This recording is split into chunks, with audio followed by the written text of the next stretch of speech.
আমাদের সাংবাদিক ভাই বোনেরা ওনারা অনেক কিছু নিয়ে নিউজ করবে, সবকিছুর একটা সময় আছে, সবকিছুরই একটা আছে না যে সময় স্থান কাল পাত্র। লিপ গ্লসটা খুব পছন্দ।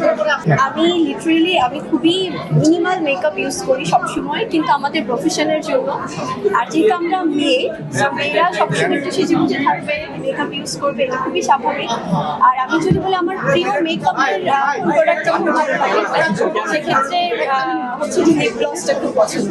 ভ্যালেন্টাইন মানেই আমার কাছে মনে হয় আমার এই ভালোবাসা প্রিয় মানুষগুলো সবার ভালোবাসা নিয়ে প্রতিদিন ভ্যালেন্টাইন ডে মতো পালন করতে চাই।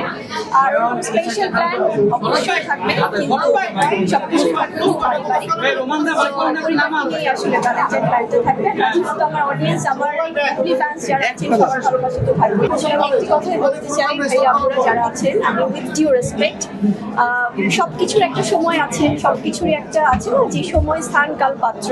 আজকে আমরা একটি প্রোগ্রামের গ্র্যান্ড লঞ্চে এসেছি, সো এখানে আসলে আমার মনে হয় হঠাৎ করে কোনো বিষয় নিয়ে কথা বলাটা খুব সেন্সিটিভ হয়ে যায়। সো আমার মনে হয় যে আপনারা যারা আছেন সবাই আমার পরিবার, সবাইকে আমি অনুরোধ করবো, সবাই হয়তো এটা আমরা আমাদের দেশেও দেখি, বলিউডেও দেখি, অনেক রকমের নিউজ হয়, অনেক কিছু হয়, কিন্তু সবকিছু আমি যেটা বলছিলাম যে যেহেতু এগুলো খুব পার্সোনাল বিষয়, সো এই বিষয়গুলো নিয়ে আসলে যখন কথা বলবো তখন আমি সবাইকে রেসপেক্ট দিয়ে সেই সময়টা জানিয়ে কথা বিব্রত তো অনেক সময় হয়, কিন্তু কিছু করার নেই। আসলে আমাদের সাংবাদিক ভাই বোনেরা ওনারা অনেক কিছু নিয়ে নিউজ করবে, দর্শকদের অনেক কিছু জানার আকাঙ্ক্ষা থাকবে।